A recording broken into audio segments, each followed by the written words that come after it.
Have you ever wondered why so much of the conversation about hormones focuses on estrogen and progesterone, while testosterone often gets overlooked?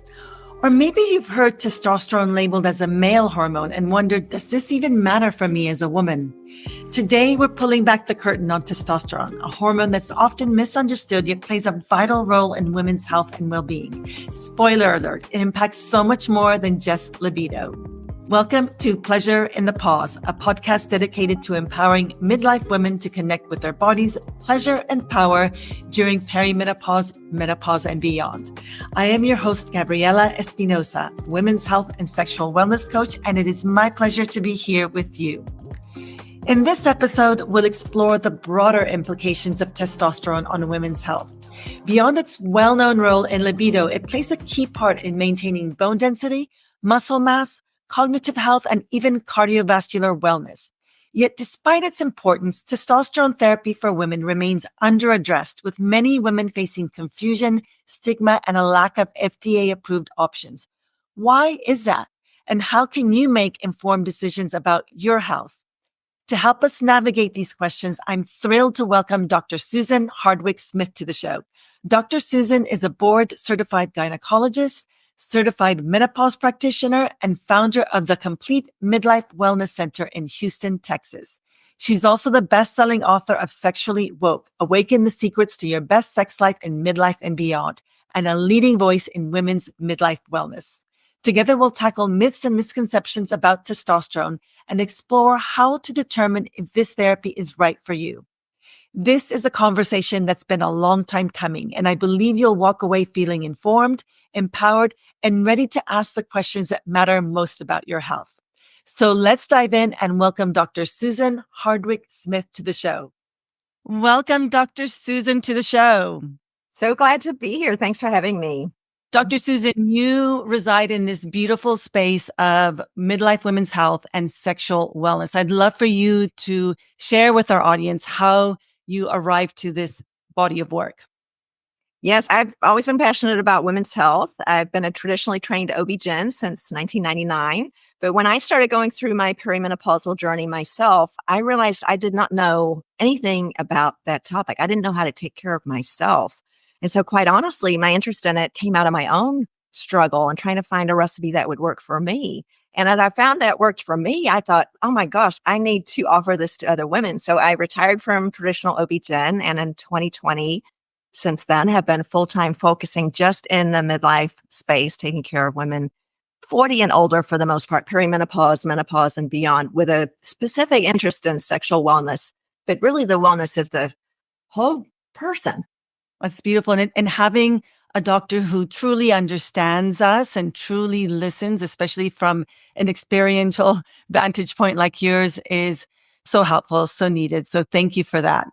I am so happy to have you talk about an often misunderstood hormone, testosterone. I had only understood it in the context of male energy and virility until I hit menopause myself and had my hormone levels tested.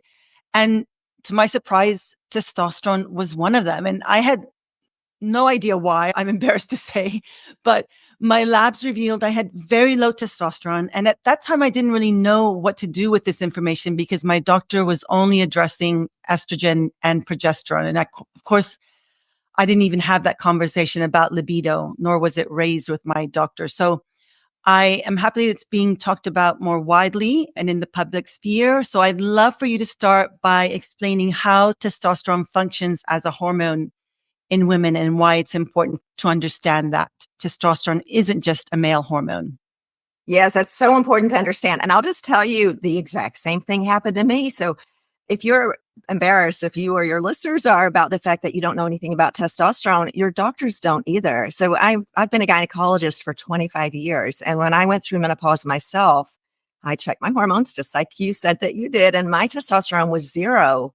And I had no idea what to do about it. We weren't taught about it. We weren't trained in it. So no judgment. If your doctor doesn't understand this, he or she's in the large group of those of us who were just not taught about it. So everything I've learned about testosterone was self-trained. And I did it out of the same thing that you described. I completely lost my libido. I was losing muscle. I was losing energy. And Both of us are used to being energetic, vibrant women. And in my mid-40s, that just disappeared, along with the stuff that I had already learned about menopause. I hadn't learned about this.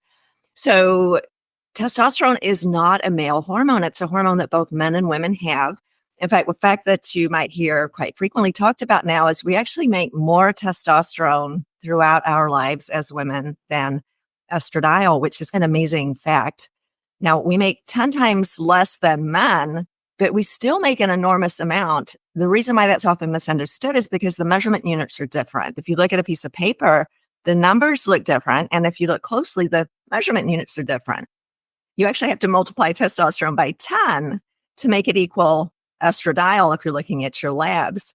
So that's just something that we were not taught. And so it's so fascinating. But men and women have testosterone. It's highest at around 25 to 30 years old, and then it slowly declines. And that happens for men. Of course, we all know about that, right? There's low testosterone clinics everywhere, and that's very well understood and accepted. But the same exact thing happens for women. And guys, I support them doing this. They'll complain about libido dropping, getting fat around the middle, losing energy, maybe some erectile dysfunction, losing muscle mass, just not feeling great. And off they go and they get their testosterone checked and it's low and it's replaced. And they have upwards of 20 FDA approved testosterone products that are available for them to help them with this really important issue with midlife and beyond. Well, women have exactly the same thing, and our list of complaints are exactly the same. And we have exactly 0 FDA approved products to help us with that. But luckily, we can get testosterone very safely replaced now in the amount that's appropriate for females. We don't want acne, oily skin, any of those things. I take it. I don't have any of those things. So testosterone is a really interesting hormone, and it has so many benefits for men and also for women. We've had it our whole lives. So if we're thinking about replacing our hormones, we don't want to forget about that one. Yes, estradiol, super important. No doubt the most important for our reduction of chronic disease and multiple other things.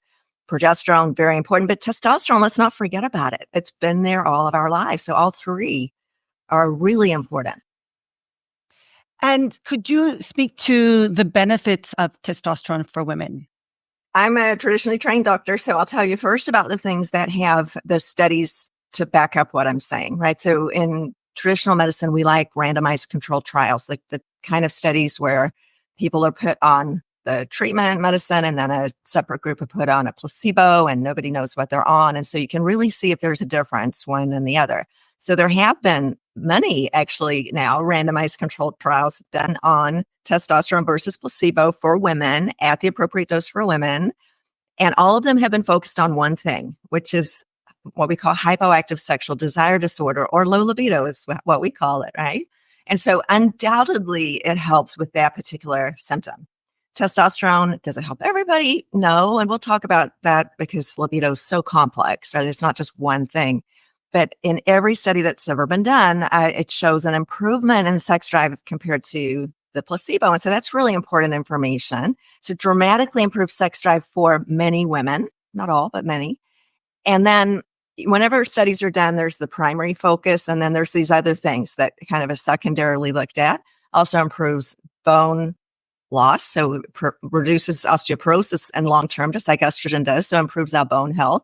And also improves muscle conservation. And those are really important things that we all know so much about now, that how important it is to resistance train, eat protein. And testosterone's one of the things that can help us to maintain and build muscle, not if we sit on the couch, but along with exercise and nutrition.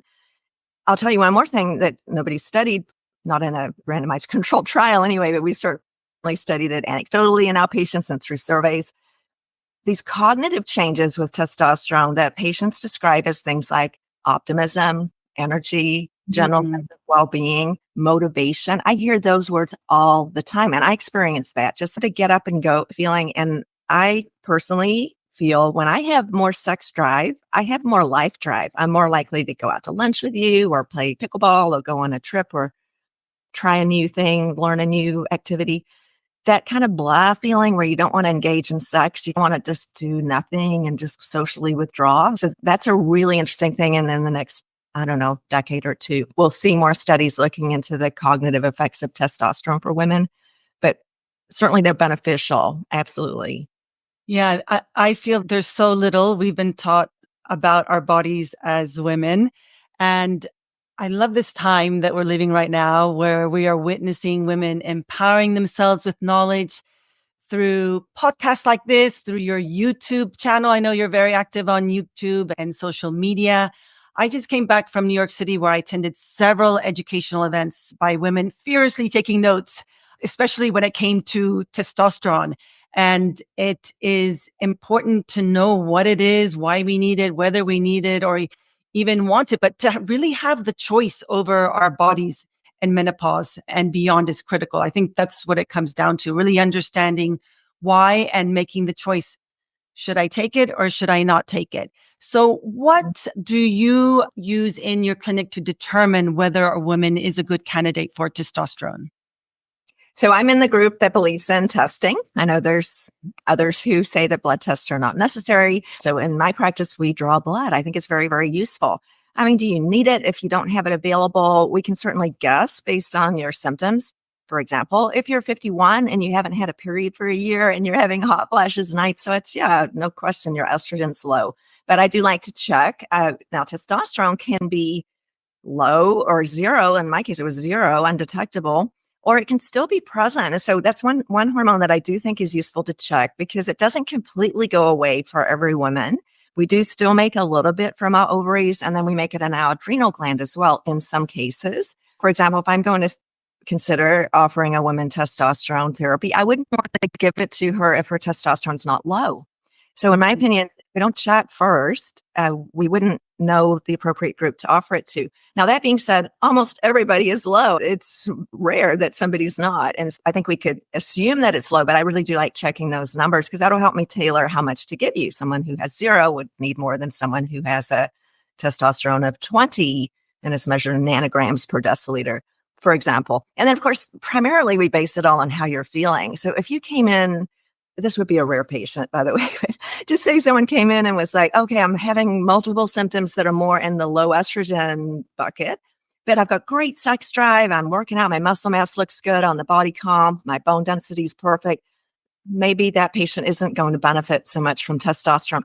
I mentioned that's a rare patient because the great majority of my patients, in fact, the top question on our symptom checker is about sexual function and libido. Almost everybody checks it. Almost everybody's bone density is declining.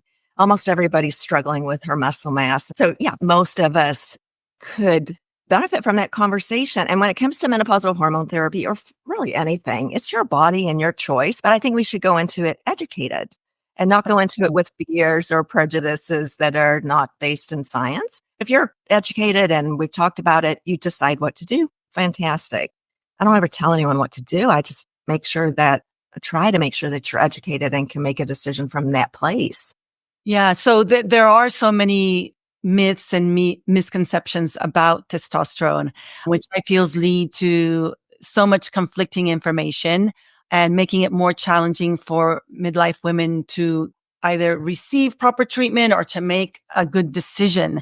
Can you share with us what are some of these misconceptions that you see in the current conversation with the women who come to see you in clinic? So they've had the blood test like I did, and you tell them you have low testosterone, you would benefit from testosterone. I remember my reaction was like, no way, that's not for me because I had all these preconceived notions of testosterone.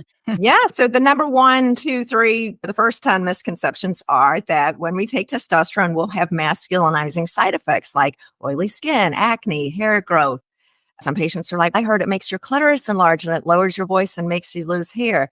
And yes, it would do that if we gave you the dose appropriate for a male. So when it comes to anything, and especially in this context, testosterone, I always say the dose is the poison. The hormone isn't the poison, it's the dose. The hormone you've had your whole life.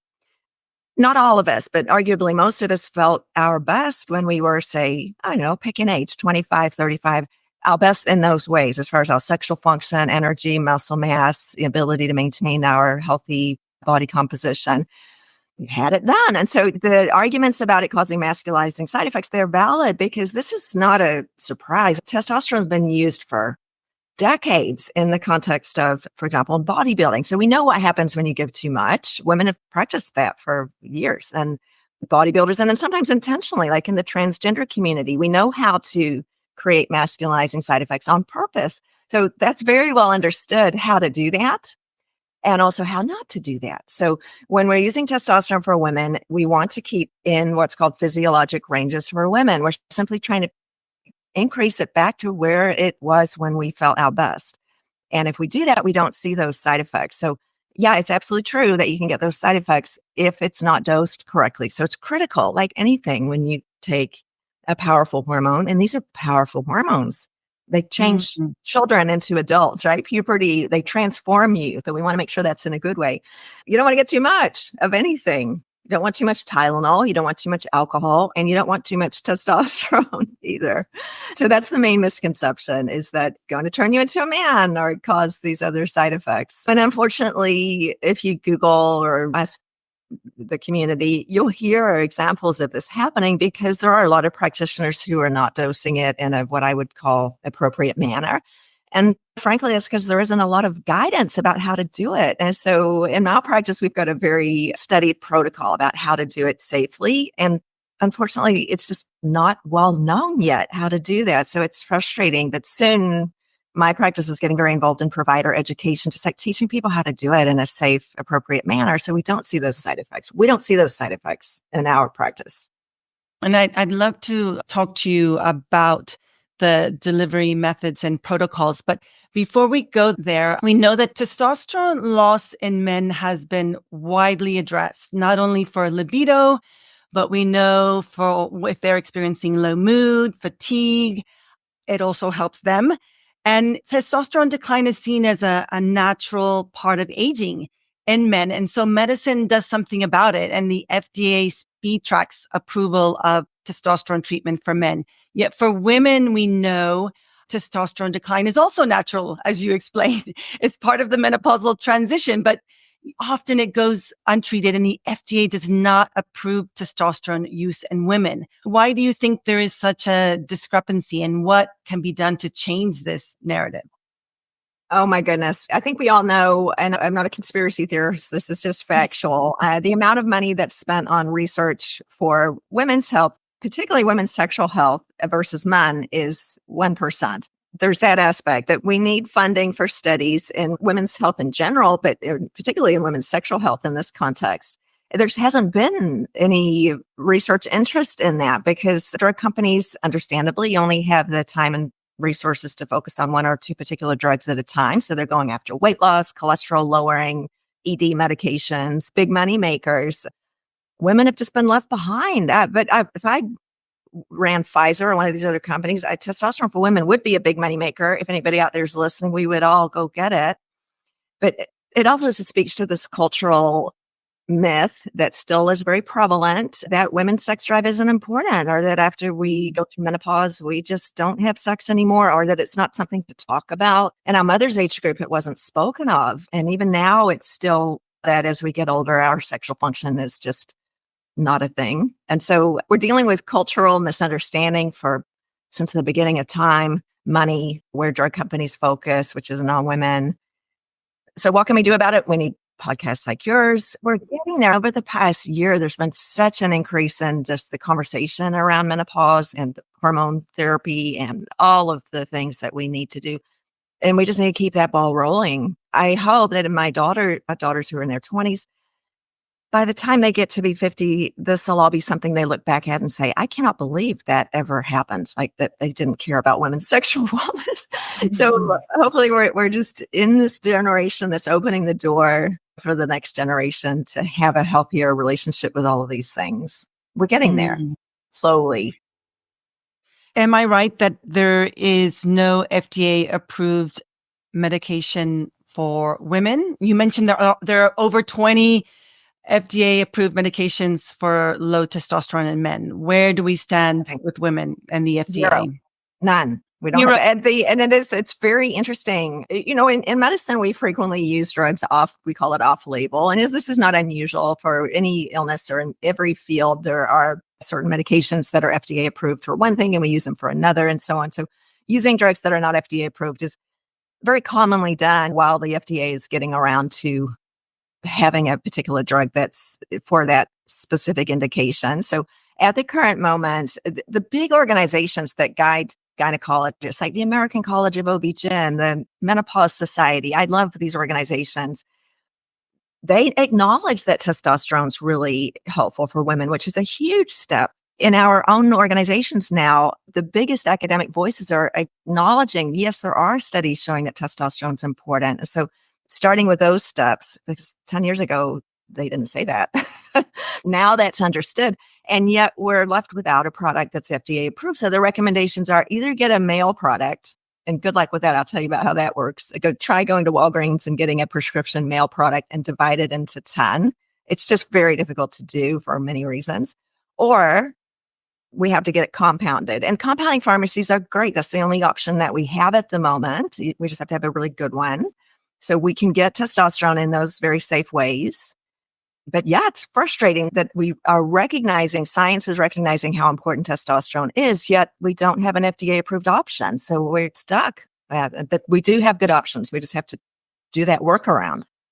And so it's my understanding then that testosterone replacement for women is FDA approved for hypoactive sexual desire disorder, but they have to use a male version of testosterone. There's no female formulated version of testosterone. Is that correct?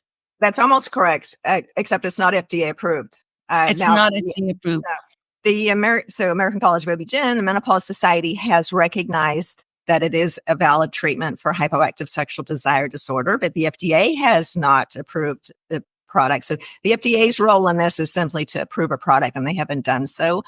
Yet you can feel as a patient, or your listeners can feel very comfortable as a patient if you did choose to use testosterone. Again, I always say in the appropriate dose for a female, because there are studies very clearly showing that it is effective for HSTD, or low libido, as we say. Mm-hmm. But yeah, we don't have an FDA approved product. So a very conservative recommendation is get the male dose and divide it by 10. I'll frankly tell you that's pretty impossible to do, but hey, we've tried it. Wow. I was always confused about that. Yeah. Can you talk about the significance of this and why FDA approval shouldn't be the only metric of safety? Because I know women are still finding ways to access testosterone. They're coming to your clinic and you're very safely prescribing it and giving them options and how to access it. Yeah, it's very frustrating. And FDA approval is not the only metric of safety. Now, I'm so glad we have an FDA. It's going to be fantastic when we have an FDA approved product. But for the reasons that I mentioned, you have to have a drug company or the NIH, either the government or drug companies fund these big studies. So it just costs a lot of money. Someone's got to invest tons of millions of dollars in a study. And there have been studies that have been done, but the FDA doesn't feel like they're big enough or important enough, or they've got more important things on their radar. I mentioned the big ones: weight loss drugs, cholesterol drugs, male ED drugs.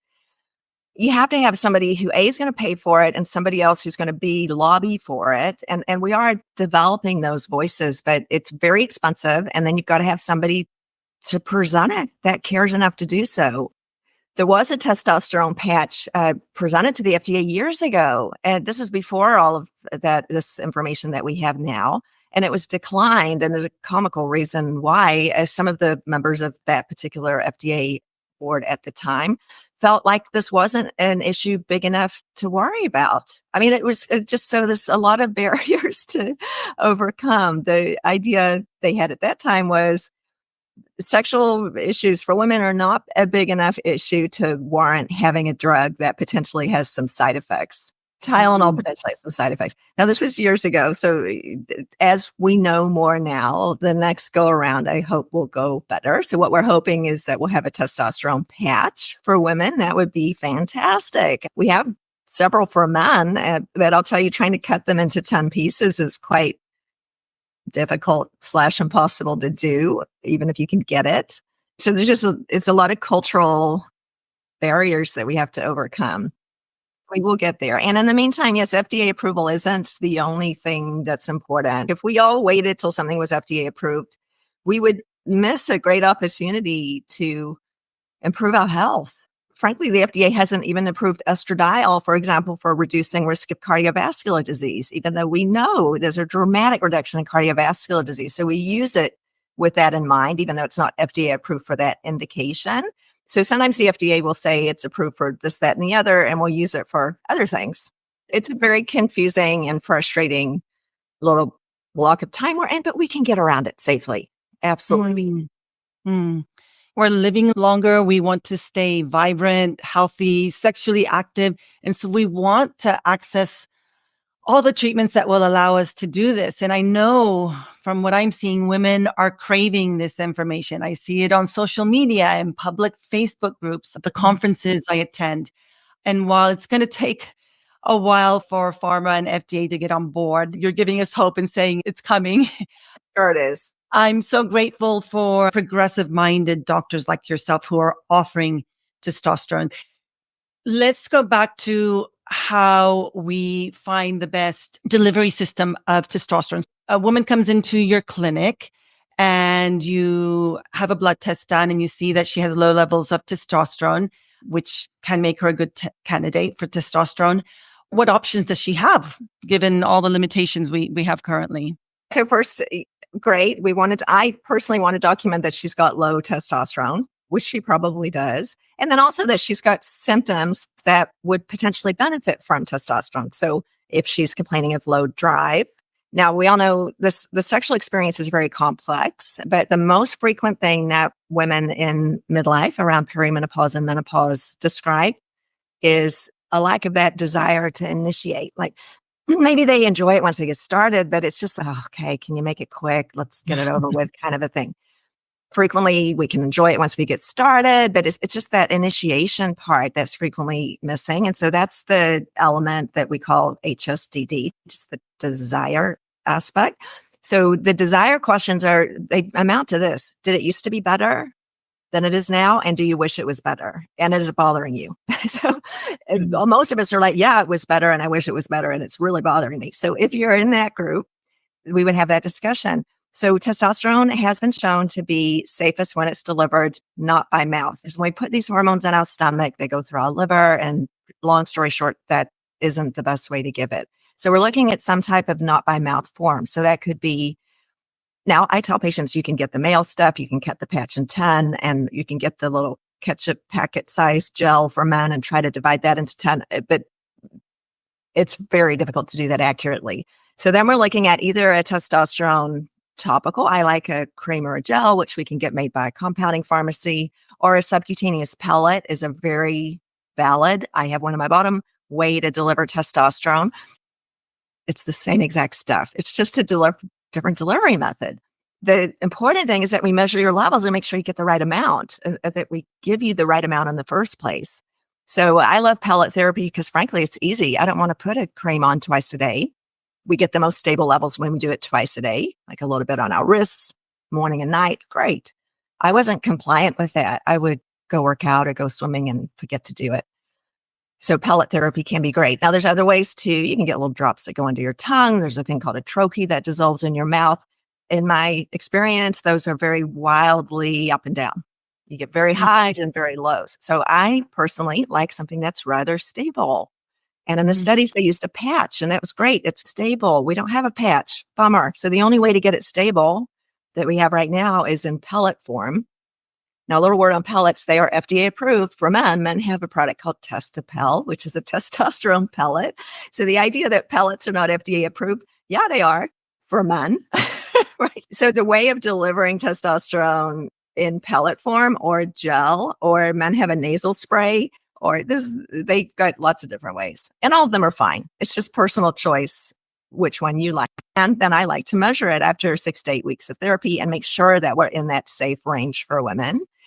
Because how else would we know? Everybody absorbs things differently. You can give the same dose of cream to 5 different people. We'll get different amounts absorbed based on their skin, their activity level, et cetera. So I personally do not agree with the not measuring idea. I think measuring it completely gets rid of any possible side effects that one might have if it gets too high. So that's my answer to that. It won't get too high. We'll measure it and we'll make sure it doesn't get too high. So yeah, if you're not measuring it, who knows? You might absorb more or less, what have you. And so the measuring every 6 weeks will help you determine whether your levels are too high or whether the testosterone therapy is really not helping you much. I'd only measure it once. If it's 6 to 8 weeks, it's great. Then, and you're on the same dose, it's going to be the same, right? So we don't want to have to draw your blood every 6 weeks. That would be annoying. We generally do it once. And if it's perfect, which it usually is, because we follow a very careful protocol, then we just do it annually, just because we change. We're getting older, our activity changes, maybe our weight's changing, we change. So our dosing might need to change. If say you're using a cream or some type of topical, it's very easy to adjust the dose. And testosterone is very short acting. It has a very short half-life. So if you stop it completely, it's really out of your system in a number of days. So it's quite very quick to change either up or down. With a pellet, people, you're about to say, probably the first thought is, wait a minute, it's in my body for 12 weeks. I'm stuck with it. And yes, you are. Patients are very happy about that because they feel great in our practice. But you want to make dang sure you get the right dose. Otherwise, you could have annoying side effects for 3 months before it wears off, because it cannot be taken out nor reversed. So you don't want to get the wrong dose in that scenario, because they're annoying symptoms. They're not life-threatening, but who wants oily skin, acne? Yeah, I don't want that. And very important to dose it right. With the pellets, do you start at the lowest dose possible and then maybe adjust that dose after that first blood test? Is there room to adjust the dose, I guess, is my question, over time? Yes. So what we've learned, there is no standard protocol for pellets. This is the frustrating thing, that providers don't have a source for education about how to do this well. And I will tell you, my opinion is that the companies that make pellets have a dosing protocol that's way too high. And if one follows that, we'll get patients with side effects. In our practice, we've developed our own protocol, which starts at 1 milligram per kilogram. So just for example, I weigh 55 kilograms. And so I would get 55 milligrams. That's a very low dose. That's actually less than half of what providers out there might suggest. If I went to certain providers who I think might not be the best ones to give you pellets, they'd probably give you more than 100 milligrams, which you'd feel great, but you'd have a higher risk of developing those side effects, and your blood levels would be higher than what are physiologic levels for women. So what we're looking at is getting our blood levels to, say, no higher than 100. Remember, this is in nanograms per deciliter. Who cares? But when you look at those numbers, it is important to know what comparing apples to apples. 50 to 70 is where the highest levels that women achieve on our own. So we're really looking at returning it to those levels. And that's what studies have looked at, dosing in that general range, not these crazy high doses that people get. That would be appropriate if you're transgender, or if you, for whatever reason, want to develop masculinizing side effects. Mm-hmm. Everyone can choose her own path. But for you and I who don't want those, we really want to stay on the low end. As you mentioned, if we draw your blood in 6 weeks, we can always increase it on the next one. But we don't want to start from being too high and trying to lower it, in my opinion. We want to start very conservatively. We're just trying to replace. We're not trying to do mega dosing of anything. That's where we get into side effects and potential complications we don't want. And those levels, those low levels that you are starting women on, those bring testosterone levels up to levels they had previously before going into menopause, or when they were in their 20s, 30s. What baseline testosterone is that? Yeah, so that's a great question, right? Who's probably, you never had it checked. We're imagining that you had the highest levels of testosterone that we see in younger women. So we're using an assumption that it's safe for women to have levels in that range, because a lot of other women do. So when we talk about physiologic range for women, I don't know what my highest testosterone ever was, but I do know that 0 felt terrible. And now mine's sort of 80 or something. I checked it last week.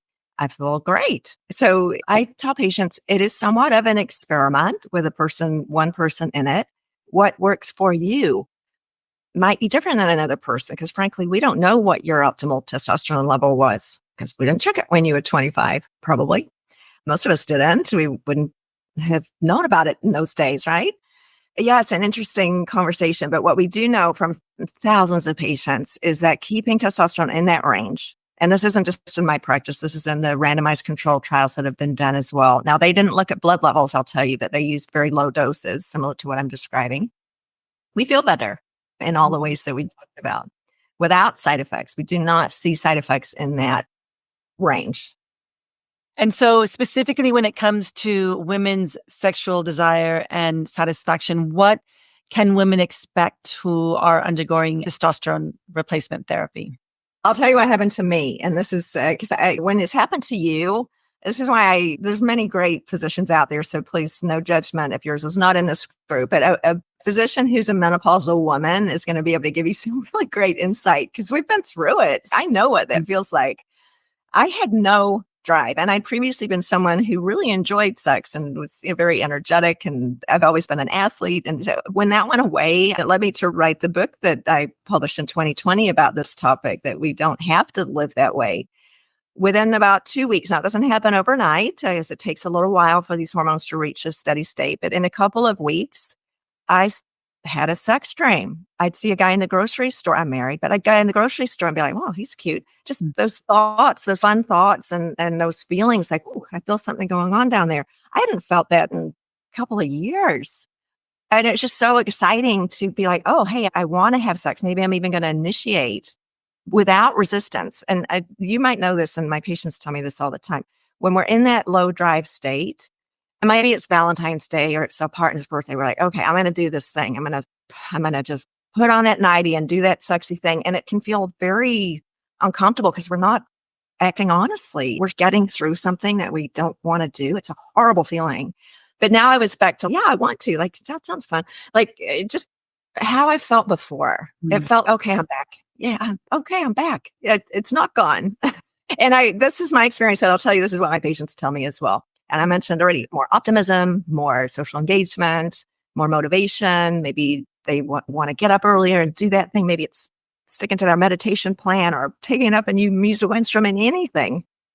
We just feel engaged again in life frequently. Not everybody, but more than placebo. So I think that's something to consider. Think about it. Definitely. And how long does it take to become effective? A couple of weeks typically, so not overnight, but most of my patients notice a difference in 2 to 3 weeks. Now we usually wait 6 to 8 weeks before we draw blood because, long story short, drugs have a half-life. And so if you're using a cream, it's going up and down. And over time, that up and down becomes more smooth as the medication, I don't even want to call it a medication. It's a natural hormone, has been in your system for a longer period of time. But a couple of weeks, I've had some patients even sooner, but short time, not long. And do you find, Dr. Susan, any challenges that women face when starting testosterone therapy, and how do you help them navigate some of those potential challenges? Frankly, I'll tell you, if it's dosed correctly, the challenges should be few. Other than it's a habit. If you're using a cream twice a day, you've got to do it. You got to put it on your list of things to think about. Many of us are challenged by our friends or people like, "Why are you doing that?" Or I mentioned this, trying to get the mail dose from the pharmacy. One of the reasons why I don't do that anymore. Judgment. The pharmacist will raise their eyebrows frequently, not always, but be like, "Why are you taking this? Does your doctor know you're a female? You shouldn't be doing that." So a lot of the challenges are from judgments from society. If you mention you're taking testosterone, there's a group of people that are like, "What are you doing? That's terrible and dangerous." And because it's still in a new-ish, new meaning it's been studied for decades, but the wide conversation about it is fairly new. There's still a large group that is hesitant to accept it. It's only been in the last year or two that menopausal hormone therapy with estrogen's been widely accepted. So now we're coming out of that big hole. And testosterone's the next one to bring to the table to be widely accepted. But that took 20 years for estradiol. And it's still not 100% accepted, even though it should be. The general idea from any educated physician now is that estradiol is not only safe, but beneficial. But that took 20 years. So testosterone's in the infancy of that 20-year period of time that it takes for people to learn something new. It just takes time. And given that it's going to take time for practitioners to come on board with this, what is the best way for our listeners to find a good practitioner who will give them the best protocol and best dose for them? It's tricky because we never know. And it takes somebody who's very much able to advocate for herself to keep trying if you hear no the first time. The Menopause Society is always a great resource. Menopause.org has a list of physicians who, now I'll tell you, to be a member, you just have to pay a fee. That doesn't indicate that you have any specific training, but at least it's isolated a group of people who were interested enough to pay the fee. There's a higher level within that organization called a menopause practitioner, and I'm one of those who has to actually take a test and show even more interest. Amongst menopause practitioners, it would be unusual that you would find someone that is opposed to testosterone therapy. So I would start there. If you put in your zip code, you can find people. It's tricky if you don't hear the answer that you know is right for you. Sometimes you have to keep asking. We see patients in our practice remotely and in person, and a lot of other doctors do too. Our friend, Dr. Mary Claire Haver, has a great list of practitioners internationally on her website, The Pause Life. So that's been a great resource that I've used as well. Now, we don't know these people individually, but one has said that they were good and has recommended them. So it's like asking a friend. Google, it can be good and bad, right? But someone who has good reviews. So we have to do some research, and it'll get easier. But if someone says no, or that's just terrible or bad or wrong, you have to keep asking, because frankly, then you know more than they do at this point if you've listened to this recording. And I say go in with some ideas. Like you might say, if you're getting a pellet, hey, I would like to get a lower dose, please, 1 milligram per kilogram of my body weight. They may want to give you too much, and you could be empowered with that information. Or with testosterone cream, there's a particular dose that's been very well studied that's actually used in Australia. It's government approved in other countries. So we want to stick with doses that we know are tested and safe. And so sometimes you have to ask for them. Asking, I think if you're nervous about it and you're curious to try it, I know for me, I specifically ask, I want to start the lowest dose possible. I'm willing to consider more, but let me just see what it feels like on this very low dose. And so for me, I've been fine on a super low dose and have experienced all the benefits of it. And I'm like, I don't need to go higher. I don't want to go more. This is fine for me. And so I think, advocating for yourself and asking for what you want and knowing what you're getting in the doctor's office is so important. I totally agree. So if you're using cream, I'll just mention this. In Australia, I mentioned they do have a government-approved cream. And so a typical dose would be 5 milligrams a day. So 5 milligrams of testosterone cream, and compounders make it in different ways, right? 5 milligrams might be in 1 cc or 2, depending on the compounder. But if you're using 5 milligrams a day, and I like to divide it in half, so 2.5 milligrams twice a day, that is the low dose that they use in Australia that's government approved. They also have a 10 milligram dose. But like you said, I think you want to start on the lower dose. And all of the studies have been done on very low dose testosterone. So you've got a lot of people standing behind you saying that's a good idea to approach it the way that you're mentioning. You can always go up. That's not being wild or crazy. That's just being very sensible. What you mentioned is really interesting, because you feel good on a lower dose. You'd also feel good on a higher dose, but you'd have more side effects. And so if you start on a low dose, you can start to find out where that line is, right? Because if I wouldn't do this, but if I gave someone a really high dose of testosterone, she would feel great. She'd have really good libido, good energy, but then she'd have a much higher risk of side effects. The things people are scared of, right? Like oily skin, acne, some hairs on the chin. And if it was continued long-term, which of course it should never be, she could even have deepening of the voice, an Adam's apple, hair loss in a male pattern, even enlargement of the clitoris. So those side effects happen with long-term use of testosterone that's too high. Nothing happens in a few weeks, or frankly, even a couple of months. So it's the long-term high dose testosterone that gets us into trouble. If you're seeing a practitioner that's very careful, draws your blood, say 6 weeks or 8 weeks out, and it's great, carry on. From there, say it was too high for you, it could be reduced. It does require really individual monitoring and someone who's really knowledgeable and careful, because here's the main thing. If you've got those side effects, they'll go away. We call them nuisance side effects, but then you'll probably be scared of testosterone and you won't try it again. And you'll be missing out on the opportunity to have all the benefits of it. So I hate that some people stop it because they've had a bad experience. I have a lot of patients who come in and say, I tried it before and it was terrible. And I try to dig into that and say, we could try it again at an appropriate dose. But naturally, if you have a bad experience, you will just rule it out, and then you're missing out on all the good things you could get from it. Yeah, thank you. Thank you for that. And so once we get on a good dose that works for us and we're experiencing all the benefits, can we stay on it forever? Is there a set period of time that we stay on testosterone? So if you and I had $100 million to spend on this study, we would study testosterone for 30 years and we'd have the answer to that question. So studies on long-term things require long-term studies. And you probably haven't noticed, and your listeners may have noticed, that most studies are done for a year, 5, maybe. Women's Health Initiative had funding for 8 years and it cost almost $1 billion. These studies are so expensive that we don't often or really ever have randomized controlled trials that last a long time. So we have to use our common sense. So currently, the common sense answer to that is, if you're getting benefit and your blood levels are great and your muscle mass is improving and your bone density is improving and your relationships are improving, why on earth would you want to stop it? That's my question, because those are all positive, healthy benefits. But do we have a study to prove that? No, we don't, nor do we for estradiol, but we just use our judgment because it's impossible to do a 30-year study. And I don't want to wait 30 years, even if we did have one. But yeah, the thought is, if you're feeling well and your health metrics, your blood work looks good, everything is great, we don't have to stop it. Excellent. That's great news.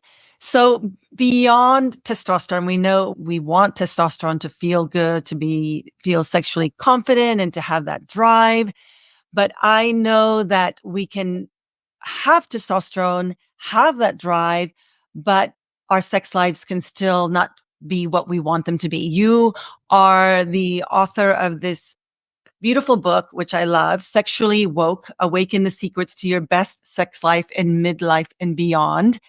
And I would love to talk to you a little bit about what other factors can women explore to support and enhance their libido once they have all the testosterone. Okay, what do we do with it? And how can we utilize it to the best way possible? Yes, and that's such an important question, right? Because it would be crazy to say that hormone therapy of any kind, whether it's estradiol to help with vaginal moisture, super important, or testosterone to help with drive, also super important. That's not a magic bullet if we don't have a healthy mindset around sex and healthy connection with our partner, healthy communication. So that's not going to do any good at all if we haven't addressed that part first. So I love this whole conversation about sexual wellness because I mentioned my interest in it came out of my own experience with it disappearing and how painful that was. And then this book came out of a study that I did in my own practice about who was having the best sex life and what secrets, so to speak, did they have. These were not hormones or medications or anything else. They were all things to do with our emotional state around the sexual experience. And so I loosely divided them into 3 things. One of them was just knowing yourself first. And so the self-awareness piece, whether it's knowing what turns you on, so physically knowing your own body, those aspects, and also knowing your mind, your personality type, how you react to things, why you behave in certain ways. All of my patients who had a great sex life, self-reported, had that element in common, and they were doing a lot of work around it in whatever way. Another one is just being open to possibility, communication. Like you said, like the couples who talk more about sex have better sex. Just being open to be like, hey, what do you like? What don't you like? What would you like to try? What are you interested in? I just think if we're sleeping in bed with this person, we should be able to have those conversations, right? And I think it's very rare that they're not well received. In my experience, most partners are like, whoa, yeah, let's talk about that. Someone has to start though. So we got to be brave and start that conversation. Because if we're in a heterosexual relationship at our age, a lot of men are having their own issues too. And so they might be hesitant to bring it up because they've got their own stuff, let's just say. So we've got to dive in there and be courageous. And then the last part, or the other important part, is just being intentional about it. And I think of intention as more long-term. What do I want and how do I want to show up today? Making it important. So today we're talking in the morning. I'm already planning. My husband's going out of town tomorrow, so I've got this idea there's something we're going to do tonight. They're just paying attention to it and like making it important enough to think about that in my busy schedule. And so all of the women in this study shared those elements amongst others. None of them had anything to do with hormone replacement. Some of them were on it and some weren't. but they all shared these beautiful stories about different ways that those elements showed up. So yeah, we really, I think about wellness in general, but certainly sexual wellness from a really holistic point of view. One of the things, like we mentioned before we started recording, that exercise or just feeling that our body's healthier is one of the primary drivers of libido. If we don't like our body, that's one of the number one libido killers. Another one is resentment. If we're just really pissed off about something that we haven't talked about. So communication, like clearing resentment. Yeah, working out, we feel better about our body. I'm like, yeah, I want to wear this sexy thing because I look good. Those feelings have a lot of sexual energy, nothing to do with hormones at all. We want to look at the whole picture. And I do think midlife is such a wonderful time period to think about all these things that you mentioned, right? What is my intention? How do I want to show up in my relationship? And even asking the question, what does pleasure mean to me in midlife? So I want to ask you, Dr. Susan, I ask all of my guests, what does pleasure mean to you? Oh, I love that question. There's the very obvious sexual pleasure that we enjoy with arousal and orgasm, right? But to me now, it's so much. I could do that when I was 20. That was fun. But now it's so much bigger. It's like connection, openness, really feeling seen and heard, and being comfortable in my own skin, right? Even though my skin's wrinklier than it used to be, just being okay with it and feeling just deeply okay. It feels great. That's how I think of pleasure. And yeah, orgasm's great too. But the whole experience can be so much bigger, I think, with some wisdom and maturity, that it honestly is better. I know that sounds trite and corny, but it truly is. Like sex when we're 20 is fun, but this is that and more, right? It's that whole connection piece. Yeah. And I love that this conversation and all the work that you focus on really is that holistic picture of getting the right medical support you need, whether it's with hormone therapy, which is essential and shouldn't be denied to us. Every woman deserves that conversation. And then it's that intention piece, that self-awareness piece, and that communication piece, which you highlight too. All of those factors really contribute to a deeply fulfilling sex life. And you're confirming what a lot of the guests on this podcast have also expressed. And I want this for every woman. I want this for all the listeners here. I can tell you, I feel you if you're in that place where you feel like it's gone. We say in our office, it's not dead. She's just taking a nap and you can bring it back. Like I felt like it was dead. I truly did. And it's not. It's still there. We never lose our sexual energy. As long as you're breathing, it's still there. And if it's important to you, reviving it's important, I think. So Dr. Susan, tell us, how can our listeners find you? So we see patients in person in Houston. We currently have 2 locations and we're opening a third.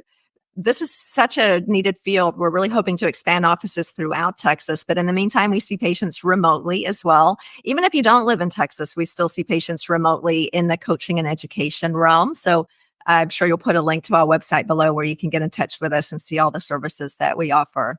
On Instagram is Dr. Susan, Dr. Susan Official. And on YouTube, if you just search for my name, Susan Hardwick-Smith, the program is called Empowering Midlife Wellness. You can also check it out in podcast form on all the podcasts. Thank you so much, Dr. Susan, for your voice in this space, for your advocacy, for really being there for midlife women and for believing in midlife women and knowing that we can have the best sex lives possible in midlife and beyond. Thank you for your work and thank you for being here. Such a pleasure. It's great to see you. I hope you enjoyed this episode of Pleasure in the Pause. Want to help me spread more pleasure in the world?